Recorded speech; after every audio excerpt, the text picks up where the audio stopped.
Welcome into the crease.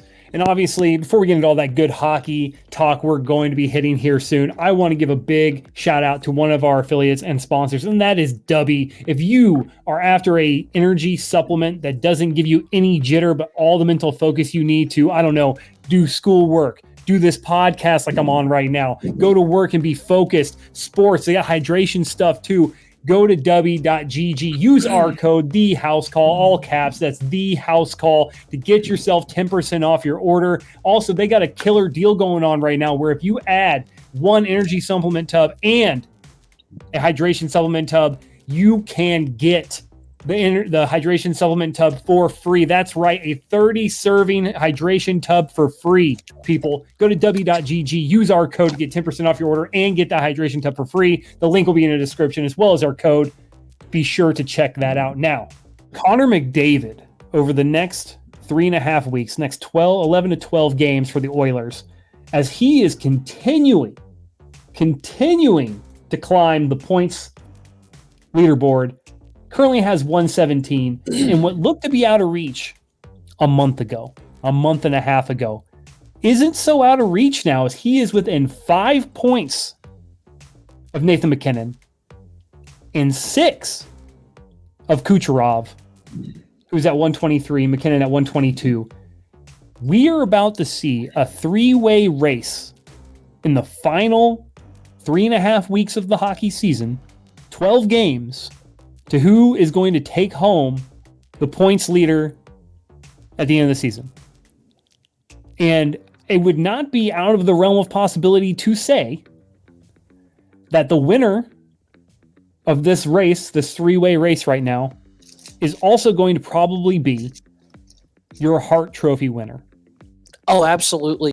It wouldn't shock me at all. Wouldn't it be? It would be the craziest story if MacKinnon, after how the season started, how he looked, how the Oilers looked, storms back, the Oilers come back from the dead, make the playoffs, possibly. Oh, I mean, they're a little out of reach of their division now. They're not going to catch the Canucks, who are 10 points up. No, they won't. But they're second in the Pacific. They've got that. I think they're locking that up. The Kings are on their ass, but I don't think they're going to catch them. It's 85-88. I don't see how the Kings get there. No, Kings won't get there.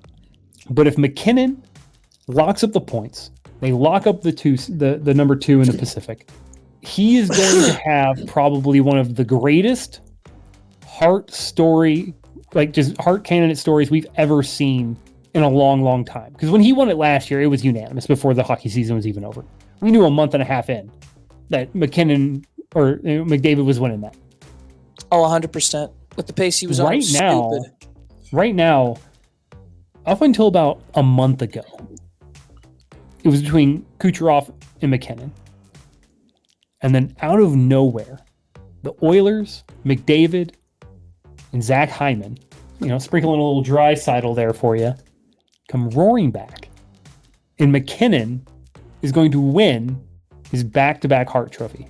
That is must-see. If he takes home the scoring race, if he takes home the scoring title again after the atrocious start they had, it's between him and Kucherov. I don't know how it's not. And I think you'd have to give it to McDavid at that point, because you can argue that MacKinnon would be out of that conversation because the Hart Trophy is who is the most valuable player to his team. Well, the Avalanche would be better than fine without MacKinnon for an extended period of time. He's the best player on the team, but at the same time, they've got this guy named Mikko Rantanen who's going to get another 100-point season too, and who's one of the best players in the world. McDavid's got Draisaitl, and Kucherov is carrying his team. But you can't argue there's anybody more valuable to the Oilers than McDavid. I'm sorry, you just can't. So it would be an interesting debate, and I think they'd give it to McDavid again. I absolutely think. Now, if Kucherov beats him on points, Kucherov's winning the Hart. Kucherov's going to win the Hart. I got something for you. I got something for you. According to StatMuse, the last player to have 100 assists in a season. All right? The last player. And this is pretty much all the same guy out of minus 2 seasons I see here before I have to pay for it, right? May I guess? Go ahead. What era did he play in? 80s and 90s. Is it some guy named Wayne Gretzky? Yeah. The only other, Mario Lemieux and Bobby Orr.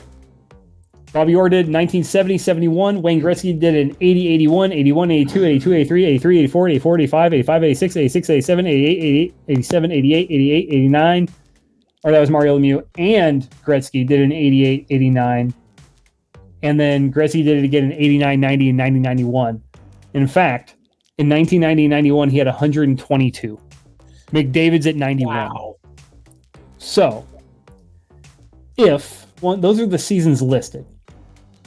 And there are no more listed after that.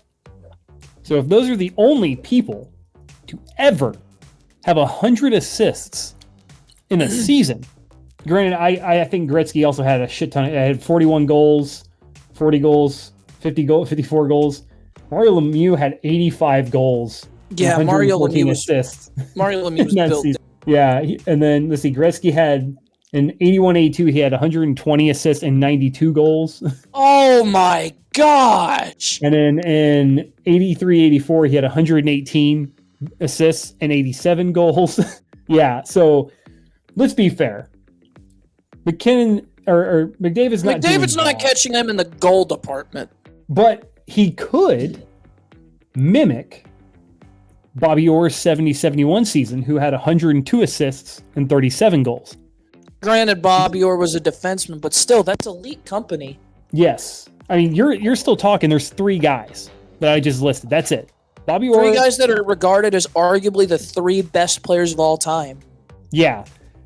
Granted, it was 1 year Bobby Orr, 1 year Mario Lemieux, and then a fuck ton of Wayne Gretzky. But I mean, that's just Wayne, though. If you're talking like the last time it happened was 1990-91, 33 years. How do you not give it to him? How do you not? He just needs 9 more. 9 more to get to the 100 mark. And he joins that elite company. Now, I've got a question for you. I have probably got an answer. What if McDavid doesn't make the top 3 for the Hart? Then it will be the biggest snub I have seen for a most valuable player award since Steve Nash won in the NBA over everybody else. Now, here's why I bring that up. What if Austin Matthews hits 70 goals? What's more impressive to you, 70 goals or 100 assists? 100 assists. That's the question, though. That's the question for the voter. What do they view as more important, goals or assists? And that's going to be what people look back on. And either way, fan bases are not going to be happy. And that's saying if Matthews hits 70 goals. If he doesn't, he's not in the conversation, even though he'll probably hit 60 goals again. He's ridiculous. But who knows? If StatMuse is correct, I looked up the last player to hit 70 or more goals in a season. Wayne. It was not. It was not Wayne Gretzky. This? 92-93. He played for Buffalo. Are you talking about Alexander McGillney? Alexander McGillney had 76 goals, lit the lamp 76 times in 77 games. I was like, it's either McGillney or Solani, and I don't think Solani got there till the late 90s. Solani got there in 92-93. Teemu Solani, 84 games played, 76 goals. As a rookie. That rookie season is one of the best rookie seasons of all time, but we're not here to discuss that. That's impressive. That's another 30-year gap. What was scoring like in 1993? Because that year was ridiculous. I don't know. I have to look back. But then you have the next 3 were Brett Hull, 3 years in a row, 89, 90, 90, 91, 91, 92. 80 goals. 70, 86, 72. Mario Lemieux in the 88, 89 season where he had 85. Bernie Nichols had 70. Mario Lemieux again had 70. Gretzky had 73. And then Gretzky, 87, 71, and 92. And then Phil Esposito had 76 in 1970-71. And that was the Bobby Orr assist year. Again, that's extremely rare company. Yes. Extremely rare company. That's a toss-up. I did forget Jari Curry in there in 84-85. Yeah, Jari Curry. Yeah, Curry's so underrated. But again, those are all Hall of Fame, except McGillney, who needs to be in the Hall of Fame, and I don't know why he's not. My guess is it's because he's Russian.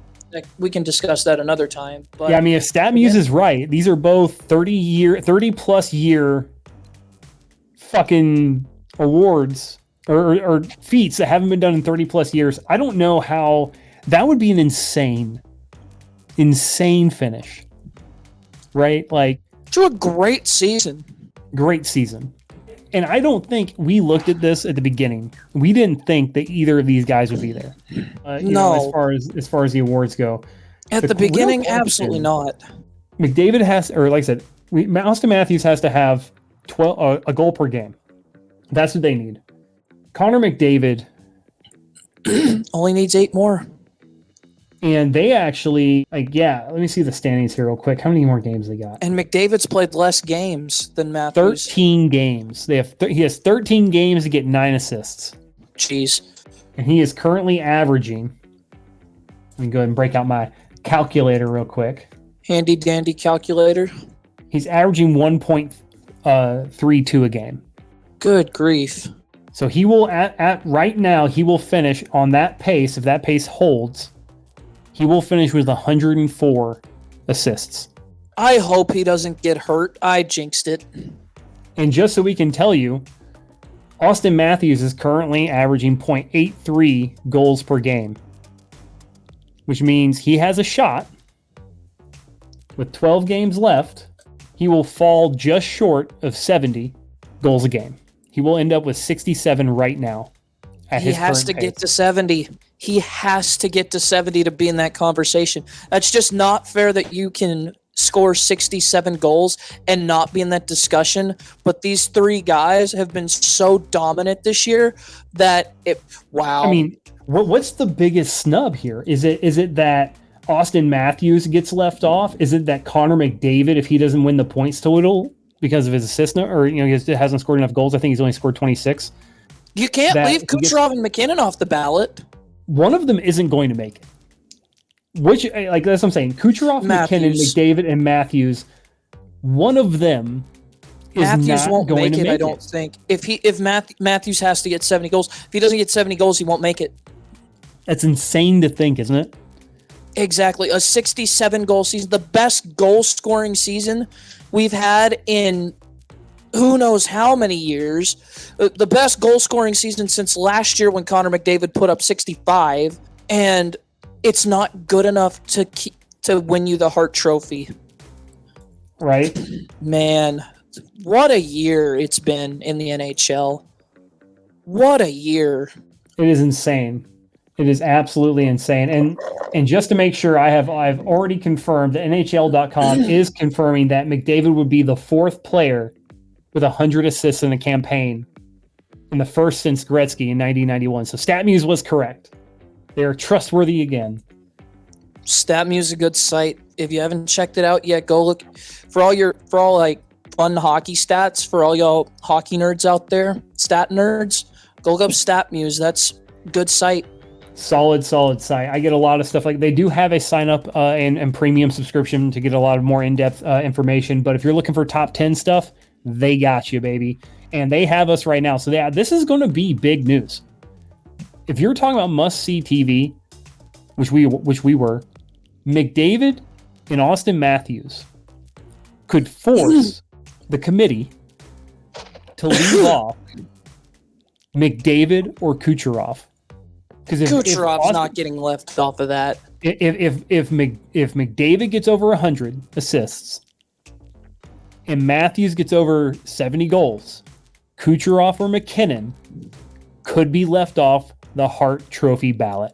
Oh, that's even. And here's the crazy part. Our fan part. base is going to be livid at the end of this. Here's the crazy part. Imagine that McDavid gets 100 assists but doesn't win the points race, right? Kucherov loses the points race. Kucherov and McKinnon beat him in points. Austin Matthews isn't even in the conversation realistically for points total. And the guys who beat both of these guys in points total one of them doesn't get on the ballot because what the other two did is historic. Hall of Fame level, career defining, historic. Tampa fans and Tampa or Colorado fans would lose their minds. Bro. Colorado fans, especially.